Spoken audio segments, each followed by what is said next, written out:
Hi hello friends, welcome back to our channel. ఈ రోజు మన ఛానల్లో వచ్చేసి స్లీవ్స్ గురించి అయితే నేను మీతో షేర్ చేసుకోవాలి అనుకుంటున్నానండి. దాని మెయిన్ ముఖ్యంగా వచ్చేసి రిక్వైర్మెంట్స్ అసలు ఏమేమి కావాలి అంటే ఏదైతే స్లీవ్ ఉంటుందో ఆ యొక్క స్లీవ్ లెంత్ అయితే మాత్రం కావాలి, అలాగే ఆర్మ్ రౌండ్ కావాలి, అలాగే బైసెప్స్ రౌండ్స్ ఆ స్లీవ్ రౌండ్ అనమాట. బైసెప్స్ రౌండ్ అయినా సరే స్లీవ్ రౌండ్ అయినా సరే ఒకటేనండి. అలాగే వచ్చేసి మనకి చెస్ట్ రౌండ్ కూడా కావాలి. అదేంటి స్లీవ్ కి చెస్ట్ రౌండ్ ఎందుకు కావాలి అనే డౌట్ మీకు అయితే రావచ్చండి. చెస్ట్ రౌండ్ బట్టే మనకి వచ్చేసి స్లీవ్ అంతా కూడా వస్తుంది. మొత్తం అంతా కూడా నేను చెప్పిన మెథడ్ అంతా కూడా ఫార్ములాస్ కాబట్టి ఖచ్చితంగా ప్రతిదీ కూడా ఇంపార్టెంట్ అనమాట. స్లీవ్స్ కూడా మనకి చెస్ట్ అయితే మాత్రం కావాలి. అసలు ఫార్ములాస్ ఏంటి అనేది మనం చూద్దాం. ఏంటి మనకి chest divided by 8 plus 3 or 3.5 inch, అలాగే chest divided by 12, sleeve round by 2 అనేది ఈ యొక్క ఫార్ములాస్ అనమాట. మనం ఏదైతే స్లీవ్ కట్ చేస్తున్నామో ఆ యొక్క స్లీవ్ కి ఓన్లీ ఈ 3 మెజర్మెంట్ ని యూజ్ చేసి ఈ యొక్క 3 ఫార్ములాస్ ని యూజ్ చేసి మనం స్లీవ్ అంతా కూడా కటింగ్ అయితే మాత్రం చేస్తానండి. మెయిన్ ముఖ్యంగా ఈ ఫార్ములాస్ అయితే మాత్రం మీకు చాలా బాగా ఉపయోగపడతాయి. మీరు స్క్రీన్ షాట్ తీసుకుని ఒక బుక్ లో అయితే నోట్ చేసుకోండి. లేదు అనుకుంటే నేను పోస్ట్ లో కూడా పోస్ట్ పెడతాను, అది స్క్రీన్ షాట్ తీసి నోట్స్ రాసుకున్నా సరే మీకు ఎటువంటి డౌట్ కూడా ఏమీ ఉండదన్నమాట. చాలా మంది సిస్టర్స్ అయితే నాకు మెసేజెస్ అయితే చేస్తున్నారు, సిస్టర్ డైలీగా వీడియోస్ అనేది పోస్ట్ చేయండి అని అనేసి. డైలీగా అయితే నాకు వీడియోస్ పోస్ట్ చేయడానికి అవ్వదు సిస్టర్, ఎందుకంటే నేను ప్రెజెంట్ చదువుతున్నాను కాబట్టి నాకైతే డైలీ వీడియోస్ పోస్ట్ చేయడానికి అయితే మాత్రం అవ్వదు. అలాగే చాలా మంది సిస్టర్స్ పర్సనల్ గా కూడా మెసేజెస్ చేస్తున్నారు అనమాట. బాగా చెప్తున్నారు, చాలా బాగా చెప్తున్నారు. మీరు చెప్పేటప్పుడు అంటే ఏదైనా డ్రా చేసుకుంటూ మీరు వీడియోస్ చేయొచ్చు కదా అనేసి. అలా చెయ్యాలి అంటే సపరేట్ గా ఇంకొకరు ఉండాలండి. బట్ నాకేంటి అంటే ఎవరు సపోర్ట్ చేసేవాళ్ళు లేరనమాట. అంటే ఎవరు వీడియోస్ తీసేవాళ్ళు ఎవరు లేక నేను ఏంటంటే నేనే ఇలా డ్రా చేసుకొని మీకు చెప్తున్నాను. కానీ ఇలా చెప్పినా సరే మీకు ఖచ్చితంగా అర్థమయ్యేలాగా అయితే మాత్రం చెప్తానండి. ప్రతిదీ కూడా పిన్ టు పిన్ అయితే మాత్రం చెప్పడానికి అయితే ట్రై చేస్తాను. నాకు సపోర్ట్ చేసిన ప్రతి సిస్టర్స్ అందరికీ కూడా చాలా చాలా థ్యాంక్ యూ సో మచ్ అండి. ఒకవేళ అర్థం కానీ కాకపోతే కింద కామెంట్ సెక్షన్లో కామెంట్ చేయండి, నేను మీకు ఖచ్చితంగా రిప్లై అయితే ఇస్తాను. ఎటువంటి డౌట్స్ ఉన్నా సరే ఏమున్నా సరే తప్పకుండా కామెంట్స్ చేయండి, నేను రిప్లై అయితే ఇస్తాను. ఇప్పుడు మనకి వచ్చేసి స్లీవ్ లెంత్ అనేది స్టార్టింగ్ అయితే తీసుకోవాలి అండి. ఇక్కడ మీరు చూస్తున్నారు కదా, ఇక్కడ మనం చూసుకుంటే ఆన్ ఫోల్డ్ లో ఉంది. ఆన్ ఫోల్డ్ అంటే ఏదైతే ఫ్యాబ్రిక్ ఉంటుందో ఫ్యాబ్రిక్ అనేది క్లోజింగ్ ఉన్నదాన్ని అయితే ఆన్ ఫోల్డ్ అయితే మాత్రం అంటామండి. సో దాన్ని వచ్చేసి మనం ఇక్కడ ఆన్ ఫోల్డ్ అయితే తీసుకున్నాం అనమాట. స్లీవ్స్ కి అయితే మాత్రం ఏదైతే క్లోజింగ్ ఉంటుందో అది మన వైపు అయితే ఉండాలి, ఏదైతే ఓపెన్స్ ఉంటాయో దానికి ఆపోజిట్ లో అయితే ఉండాలి. మనకి ఆపోజిట్ లోనే వచ్చేసి మనకి ఫ్యాబ్రిక్ అనేది ఓపెన్స్ ఉండాలి, ఏదైతే క్లోజింగ్ ఉంటుందో అది మన వైపు అయితే మాత్రం ఉండాలి. అందు గురించి అని చెప్పేసి ఇక్కడ ఆన్ ఫోల్డ్ అయితే మాత్రం రాశానండి. ఏదైతే స్టార్టింగ్ ఇక్కడ నుంచి ఉంటుందో ఇక్కడ నుంచి ఇక్కడికి వచ్చేసి మనకి స్లీవ్ యొక్క లెంత్ అనమాట. ఇక్కడ నాకు స్లీవ్ యొక్క లెంత్ వచ్చేసి 6 ఇంచెస్ కాబట్టి ఇక్కడ నేను వచ్చేసి స్టార్టింగ్ నుంచి ఇక్కడికి అనేది 6 ఇంచెస్ దగ్గరికి అయితే మార్కింగ్ అయితే చేసుకున్నాను అనమాట. మొత్తం వచ్చేసి స్లీవ్ యొక్క లెంత్ వచ్చేసి 6 ఇంచెస్ దగ్గర మార్కింగ్ అయితే చేసుకున్నాను. మార్కింగ్ చేసుకున్న తర్వాత మనం వచ్చేసి ఏదైతే ఇక్కడ నుంచి ఇక్కడికి ఉంటుందో అంటే ఆమె యొక్క డౌన్ అయినా అయ్యుండొచ్చు, ఆమె యొక్క చెస్ట్ లూజ్ అని ఇదంతా మనకి తెలియాలి అంటే ఇక్కడ మరి మీరు ఏంటంటే స్లీవ్ యొక్క లెంత్ A to B అయితే మాత్రం అనుకోండి. A to B అనేది మనకి వచ్చేసింది. A to B అనేది మనకి స్లీవ్ యొక్క లెంత్. ఆ తర్వాత వచ్చేసి A to C అనేది మనకి కావాలన్నమాట. A to C అంటే A to C ఎంత అనేది మనకి తెలియదు. దాని గురించి అని చెప్పేసి ఫార్ములా అంటే chest divided by 8 plus 3 or 3.5 inch అన్నది దీని యొక్క ఫార్ములా అనమాట. సో మనకి డౌట్ రావచ్చు, అదేంటి ఇక్కడ మీరు 3 ఇచ్చారు 3.5 ఇచ్చారు, ఈ రెండింటిలోని ఏంటి అసలు 3 తీసుకోవాలా 3.5 తీసుకోవచ్చు అనే డౌట్ అయితే మీకు రావచ్చండి.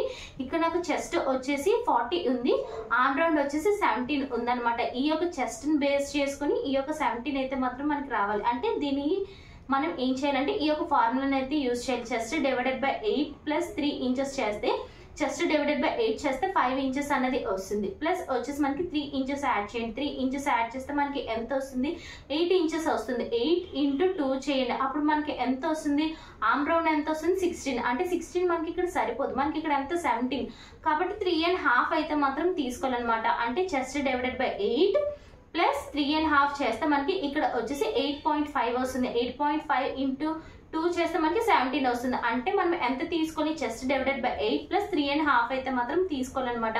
మీకు ఆర్మ్ రౌండ్ ఎంత ఉంది అన్నది ఈ యొక్క ఆర్మ్ రౌండ్ బేస్ చేసుకుంటే ఈ యొక్క ఫార్ములాని అయితే మనం యూజ్ చేయాలి.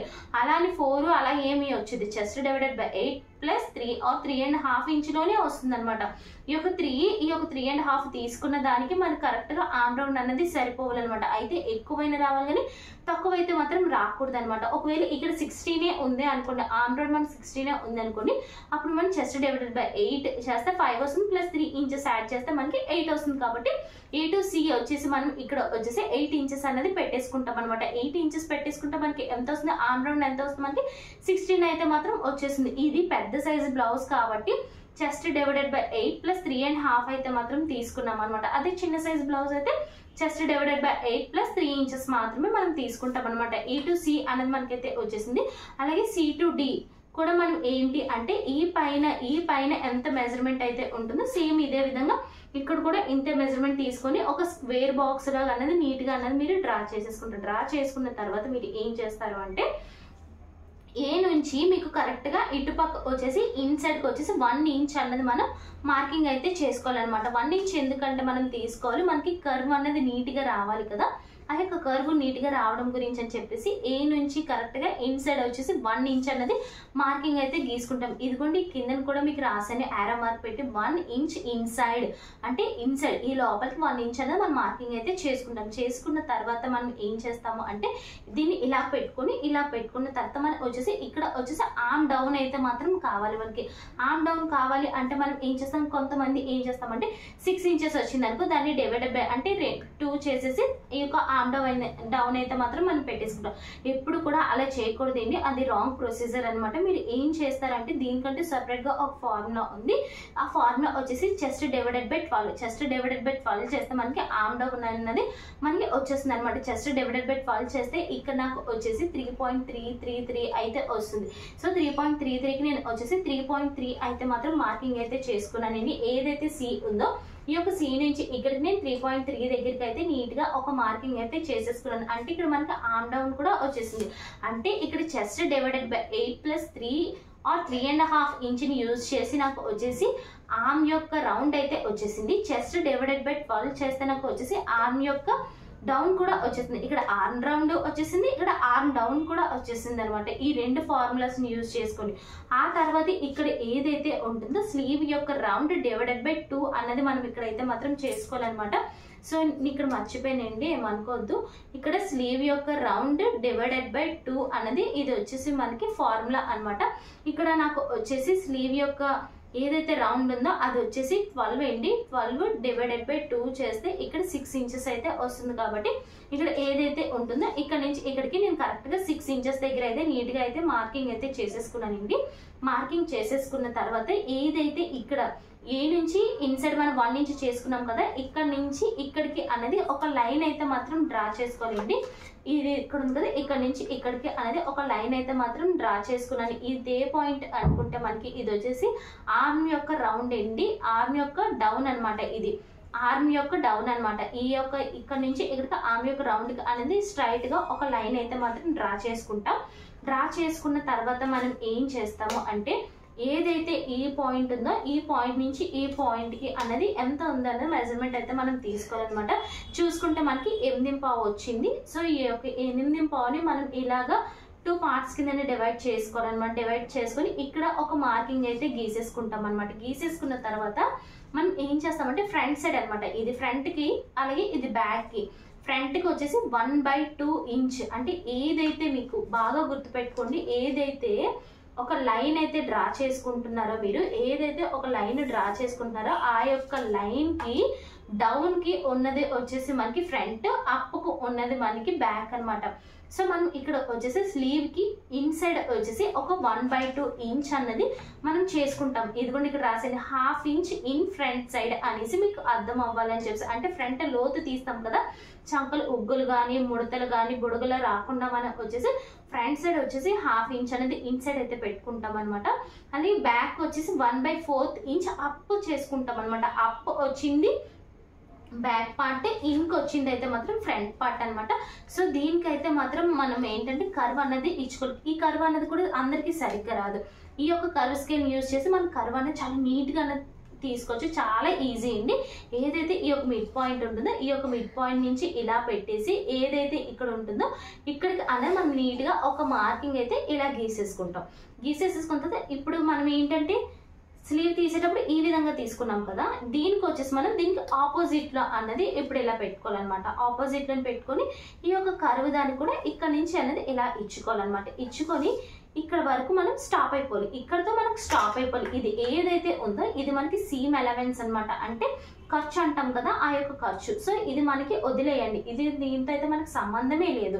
కొంతమంది ఏం చేస్తారంటే ఈ యొక్క కర్వ్ అనేది కూడా ఇలా తీసుకుని వెళ్ళిపోతారు, ఈ పైనుంచి తీసుకెళ్ళిపోవడం ఇలా తీసుకెళ్ళిపోవడం అనేది చేస్తారు. అలా అయితే మాత్రం చేయకూడదండి. మీరు కర్వ్ ఏదైతే ఉంటుందో ఈ యొక్క కర్వ్ ఇక్కడతో అనేది మీకు స్టాప్ అయిపోవాలన్నమాట. ఈ సీమ్ ఎలవెన్స్ దగ్గరికి అయితే కర్వ్ అయితే మాత్రం రాకూడదు, ఇక్కడతో అనేది స్టాప్ అయితే అయిపోవాలి. సో ఆ తర్వాత వచ్చేసి పైకి వచ్చేసి మనం ఏం చేస్తామంటే అప్ అన్నది మనం 1/4 ఇంచ్ అనేది అప్ చేసుకున్నాం. అది దేనికి బ్యాక్ అనమాట. ఏదైతే ఉంటుందో ఈ యొక్క స్టార్టింగ్ నుంచి వచ్చేసి దీనికి కూడా మనం అన్నది నీట్గా అన్నది కర్వ్ అయితే మాత్రం ఇచ్చుకోవాలి. దీన్ని కూడా బ్యాక్ దానికి కూడా కర్వ్ స్కేల్తో అనేది నీట్గా అనేది ఒక కర్వ్ అయితే ఇచ్చేసుకుంటాం. ఇచ్చేసుకున్న తర్వాత మళ్ళీ కొంచెం స్కేల్ ఉంటుంది కదా, స్కేల్ని ఇలా పెట్టుకొని ఈ విధంగా అన్నది ఈ యొక్క లైన్కి టచ్ అయ్యేలాగా నీట్గా అనేది డ్రా చేసుకుంటాం. డ్రా చేసుకున్న తర్వాత ఫ్రీ హ్యాండ్తో నీట్గా బ్యాక్ దానికి మాత్రం ఫ్రీ హ్యాండ్తో అయితే మాత్రం మనం నీట్గా అయితే మాత్రం చేసుకోవాలన్నమాట. ఎందుకంటే కొంచెం అప్ డౌన్లా వస్తుంది అనమాట ఈ యొక్క కర్వ్ స్కేల్ యూజ్ చేస్తే. సో అందువల్ల వచ్చేసి మనం ఈ యొక్క కర్వ్ స్కేల్ యూజ్ చేసి బ్యాక్ తీసుకున్న తర్వాత కొంచెం నీట్గానే పైనుంచి అయితే మాత్రం ఇలా అయితే మాత్రం తీసుకుంటాం. తీసుకున్న తర్వాత వచ్చేసి మనం ఇక్కడ ఏదైతే ఉంటుందో ఇది మనం సీమ్ అలవెన్స్ కింద పెట్టుకుంటాం అనమాట, 2 ఇంచెస్. సో ఇక్కడ వచ్చేసి ఎక్స్ట్రాగా 2 ఇంచెస్ సీమ్ అలవెన్స్ అయితే ఇచ్చుకున్నాను. చూడండి ఇక్కడ 2 ఇంచెస్ సీమ్ అలవెన్స్ అయితే ఇచ్చాను, ఇక్కడ కూడా ఒక 2 ఇంచెస్ సీమ్ అలవెన్స్ అయితే మాత్రం ఇచ్చాను. సీమ్ అలవెన్స్ అంటే ఖర్చులు అనమాట. సో ఖర్చులు అయితే 2 ఇంచెస్ అయితే మాత్రం ఇచ్చుకున్నాను. అలాగే ఈ కిందన వచ్చేసి మనం ఏంటంటే ఒక 1/2 ఇంచ్ ఇచ్చుకుంటాం. కొంతమంది వచ్చేసి నార్మల్గా అయితే నేనైతే మాత్రం ఒక 1 ఇంచ్ అయితే మాత్రం ఇస్తాను అనమాట. అలాగే ఈ పైన వచ్చేసి ఏదైతే హ్యాండ్ ఉంటుందో ఈ యొక్క హ్యాండ్కి వచ్చేసి పైన వచ్చేసి సీమ్ అలవెన్స్ వచ్చేసి నేను 1/2 ఇంచ్ అయితే మాత్రం సీమ్ అలవెన్స్ గురించి అయితే మాత్రం ఇస్తాను. ఇక్కడ 1/2 ఇంచ్ ఇస్తాను, ఇక్కడ 1 ఇంచ్ ఇస్తాను సీమ్ అలవెన్స్, ఇక్కడ సీమ్ అలవెన్స్ 1 ఇంచ్ ఇస్తాను, ఇక్కడ 1/2 ఇంచ్ ఇస్తాను, ఇక్కడ 2 ఇంచెస్ అయితే మాత్రం సీమ్ అలవెన్స్ అయితే మాత్రం ఇస్తాను ఇక్కడ ఆన్ ఫోల్డ్ లోని. ఆ తర్వాత వచ్చేసి ఇక్కడ ఏదైతే ఎడ్జ్ పాయింట్ ఉంటుందో ఇక్కడ అనేది నాచెస్ అయితే మాత్రం ఇచ్చుకోవాలండి. అంటే ఒక ఐడియా కోసం అనమాట, మిడ్ పాయింట్ గురించి అని చెప్పేసి నాచెస్ అయితే ఇచ్చుకోవాలన్నమాట. ఆ తర్వాత వచ్చేసి ఇక్కడ కూడా నాచెస్ అయితే ఇచ్చుకోవాలి, ఇక్కడ కూడా నాచెస్ అయితే మాత్రం ఇచ్చుకోవాలి. స్లీవ్ లోని బాగా ముఖ్యంగా ఒకటి గుర్తు పెట్టుకొని, బాగా మరి గుర్తు పెట్టుకొని బిగినర్స్ ముఖ్యంగా ఆర్మ్ రౌండ్ అన్నది కరెక్ట్ గా అయితే మాత్రం తీసుకోవాలి. ఆర్మ్ రౌండ్ తీసుకున్న తర్వాత కూడా మనం తీసుకున్న ఆర్మ్ రౌండ్ కరెక్ట్ గా వచ్చిందా లేదా అన్నది కూడా మనం నీట్ గా అయితే మాత్రం చెకింగ్ అయితే మాత్రం చేసుకోవాలి. మీకు ఫ్యాబ్రిక్ ఎక్కువ వచ్చినా పర్వాలేదు కానీ తగ్గకూడదు అనమాట. అంటే ఇప్పుడు 8 ఇంచెస్ అయితే 8.5, 9 రావచ్చు, కానీ 7.5 అయితే రాకూడదు. 7.5 వస్తే మీరు ఆర్మ్ రౌండ్ తప్పు తీసినట్టు, లేకపోతే ఎక్కడైనా ప్యాటర్న్ మిస్టేక్ చేసినట్టు అనమాట. ఒకసారి చెక్ చేసుకోవాలి. ఇప్పుడు నాకు వచ్చేసి ఆర్మ్ రౌండ్ 17 కాబట్టి ఇక్కడ 17 వచ్చిందా లేదా చెక్ చేస్తాను. చూడండి ఏదైతే ఈ యొక్క మిడ్ పాయింట్ ఉంటుందో ఈ యొక్క మిడ్ పాయింట్ ఇక్కడ నుంచి నీట్గా అనేది పెట్టుకుంటున్నాను. చూడండి ఇలా పెట్టుకొని కరెక్ట్గా వచ్చిందా లేదా అన్నది చెక్ చేసుకోవాలి. ఇక్కడ నాకు వచ్చేసి 9 1/4 ఇంచ్ అయితే మాత్రం వచ్చింది, అంటే 9.5 వచ్చింది. నాకు ఎంత అన్నది 17 డివైడెడ్ బై 2 అంటే 8.5, అంటే 8.5 కన్నా నాకు వచ్చేసి ఒక 1 ఇంచ్ దగ్గర అనేది ఎక్కువైతే మాత్రం వచ్చింది. 3/4 ఇంచ్ అనేది ఎక్కువైతే మాత్రం అంటే ఇక్కడ నాకు ఫ్యాబ్రిక్ పెరిగింది కాబట్టి ఎటువంటి ప్రాబ్లం అయితే లేదండి. ఒకవేళ తగ్గితేనే నాకు ప్రాబ్లం. సో ఇక్కడ నాకైతే మాత్రం తగ్గలేదు, ఎక్కువగానే వచ్చింది కాబట్టి నాకు ఎటువంటి ప్రాబ్లం అయితే లేదు. ఒకటి బాగా గుర్తు పెట్టుకోండి, మనం ఏ ఫ్యాబ్రిక్ కట్ చేసినా ఏది కట్ చేసినా సరే మనకి ఫ్యాబ్రిక్ ఎక్కువ రావాలి కానీ తగ్గకూడదు అనమాట. ఒకవేళ ఎక్కువ వస్తే కట్ చేసేసుకున్నా, అదే తగ్గితే ప్రాబ్లం అవుతుంది కాబట్టి 1కి 10 సార్లు అయితే చెక్ చేసుకోండి ప్యాటర్న్. ఒకవేళ ఈ వీడియో కానీ అర్థం కానీ కాకపోయినా సరే కింద కామెంట్ సెక్షన్ లో కామెంట్ చేయండి, మళ్ళీ ఇంకొక వీడియో అయితే మాత్రం చేసి పెట్టడానికి అయితే ట్రై చేస్తాను. అలాగే సీమ్ అలవెన్స్ మీరు ఇచ్చుకునేటప్పుడు ఏం చేయాలంటే 1/2 ఇంచ్ సీమ్ అలవెన్స్ ఇచ్చుకుంటే 1/2 ఇంచ్ స్టిచ్చింగ్ చేయాలి, 1/4 ఇంచ్ ఇచ్చుకుంటే 1/4 ఇంచ్ స్టిచ్చింగ్ చేయాలి, 1 ఇంచ్ ఇచ్చుకుంటే 1 ఇంచ్ స్టిచ్చింగ్ చేయాలి. అది కాకుండా మీరు 1/2 ఇంచ్ ఇచ్చుకొని 1/4 ఇంచ్ కుడితే మీకు ఎక్స్ట్రాగా ఫ్యాబ్రిక్ అనేది మిగిలిపోతుంది. ఆ మిగిలిపోయిన ఫ్యాబ్రిక్ అంతా మనకి ఏంటి అంటే ముడతల కింద రావడం, బొడుగుల కింద రావడం, ఫిట్టింగ్ అనేది కరెక్ట్గా రాకపోవడం అనేది జరుగుతుంది. అందువల్ల మీరు ఏం చేస్తారంటే 1/4 ఇంచ్ ఇచ్చుకుంటే 1/4 ఇంచ్ అనేసి రాసుకోండి, 1/2 ఇంచ్ అంటే 1/2 ఇంచ్ దగ్గర స్టిచ్ చేయాలనే విషయం అయితే బాగా గుర్తుపెట్టుకోండి. మీరు ఏంటి అంటే ఎంత అయితే మీరు తీసుకుంటున్నారో ఫ్యాబ్రిక్ అంత మీరు స్టిచ్చింగ్ చేయడం వల్ల ఏమవుతుందంటే ఫిట్టింగ్ అనేది కరెక్ట్గా వస్తుంది. మీరు అంత బాగా కుడతారు కానీ ఏం చేస్తారు, ఇలాంటి దగ్గర అరించ్ దగ్గర పావించి స్టిచ్చింగ్ చేస్తుంది, మిగిలిపోయిన ఫ్యాబ్రిక్ ఏంటంటే బుడగల కింద రావడం, అవే మిస్టేక్స్ అనేది వస్తాయి. కస్టమర్స్ కూడా ఏంటి బుడగల కింద వస్తుంది, లేకపోతే ఫ్యాబ్రిక్ లూజ్ వచ్చేస్తుంది, ఫిట్టింగ్ బాగాలేదు అనుకొని మీకు ఏంటంటే డబ్బులు ఇవ్వడం కూడా తగ్గిస్తారు, అలాగే సరిగ్గా రాదేమో అని అనుకుంటారు అనమాట. చాలా చిన్న చిన్న మిస్టేక్స్ ఏంటండి, చిన్న చిన్న మిస్టేక్స్ వల్ల మనకి బిజినెస్ పోయే ఛాన్సెస్ కూడా ఉంటాయి. కాబట్టి ప్రతి ఒక్కరు కూడా బాగా గుర్తించుకోండి అనమాట. ఈ యొక్క స్లీవ్ అంతా కూడా మీకు అర్థమైందని నేను అనుకుంటున్నాను. ఇది నేను వచ్చేసి షార్ట్ స్లీవ్ అయితే చేశాను, అలాగే ఫుల్ స్లీవ్ కూడా నేను చేస్తాను, అది కూడా ఫార్ములాస్తోనే ఉంటుంది, అది కూడా నేను మీతో షేర్ చేసుకుంటాను. నేను చేసిన ప్రతి వీడియో కూడా నా మెథడ్ అంతా కూడా ఫార్ములాస్ అనేది పర్ఫెక్ట్గా అయితే మాత్రం వస్తుంది. నేను చెప్పిన మెథడ్లో మీరు కట్ చేసి ఒకటైనా కుట్టని మీకే డిఫరెన్స్ అనేది తెలుస్తుంది. ముందు కుట్టిన దానికి ఇప్పటికీ మీకు ఎంత డిఫరెన్స్ అనేది మీకే తెలుస్తుంది. నేను చెప్పినటువంటి మెథడ్లోనే చాలా పర్ఫెక్ట్గా అయితే మాత్రం వస్తుంది, 100% ట్రూ. ఎందుకంటే నేను చాలా మందికి కుట్టాను కాబట్టి నాకు తెలుసు. అలాగే ప్రతిదీ కూడా వచ్చేసి బుక్లో ఉన్నది మీకు చెప్పడం అనేది జరుగుతుంది అనమాట. మా కాలేజ్లో ఏ విధంగా అయితే చెప్పారో ఇక్కడ కూడా అదే విధంగా చెప్పడం అయితే జరుగుతుంది. ఎందుకంటే ప్రతి ఒక్కరు నేర్చుకోలేని దాంతోనైతే నేను ఈ యొక్క ఛానల్ అయితే పెట్టడం అయితే జరిగింది అనమాట.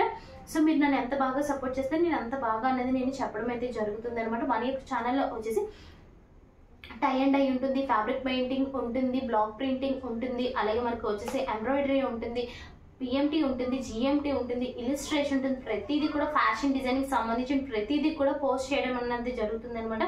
ఒకటి మాత్రం బాగా గుర్తుపెట్టుకొని ప్రతి వీడియోకి అయితే మాత్రం ఒక 1 వీక్ అయితే మాత్రం టైం పడుతుంది. 1 వీక్కే నేను పోస్ట్ చేయగలను. ఎందుకంటే నాకు 2 చిన్నపిల్లలు ఉన్నారు, దానికి తోడు వచ్చేసి నాకు కాలేజ్ చదవడం వల్ల నాకు అంత టైం అయితే ఉండదు.